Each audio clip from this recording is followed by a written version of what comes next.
جربي تعملي صدور الفراخ بالطريقة السهلة قوي دي، مش هنستخدم فيها غير نقطة زيت واحدة بس. طبعا الزيت غالي، وطبعا بقى لازم نعمل حاجات اقتصادية وسهلة بدون زيت خالص. جربيها بقى يلا وان شاء الله تعجبك. إيه ده؟ فراخ انا مقطعاها شرايح رفيعة عشان تستوي معايا. تمام. هنزل عليها بقى ببصل مفروم وبقدونس مفروم. تمام.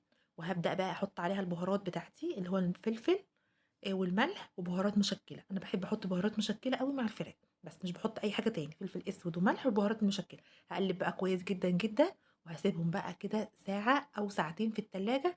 ويُفضّل جدًا لو هنعمل التتبيلة دي كده من بالليل ونسيبها ونغطي عليها. مش قادرة أقول لكم بتفرق جدًا، جدًا في الطعم. تمام. بس هاقلبها بقى كويس واسيبها كده ساعة. أنا سِبتها ساعة بس. تمام. وهابدأ بقى أجيب طاسة معايا، هانزل بقى بنقطة زيت واحدة بس زي ما اتفقنا، نقطة زيت واحدة بس.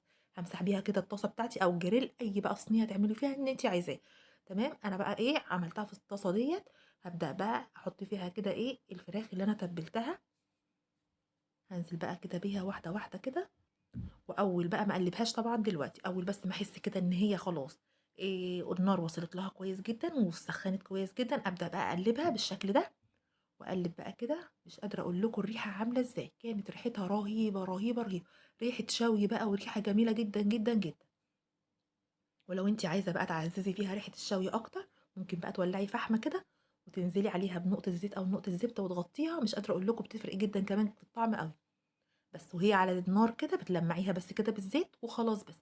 وبتحطّيها بقى كده بالمنظر الجميل ده. كانت فظيعة جدًا، جدًا. صحّية وبسيطة واقتصادية جدًا، ولا زيت بقى ولا سمنة ولا أي مادة دهنية.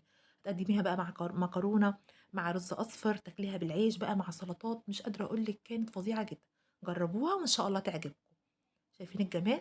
كانت طرية جدًا، جدًا ومستوية أوي، أوي، أوي.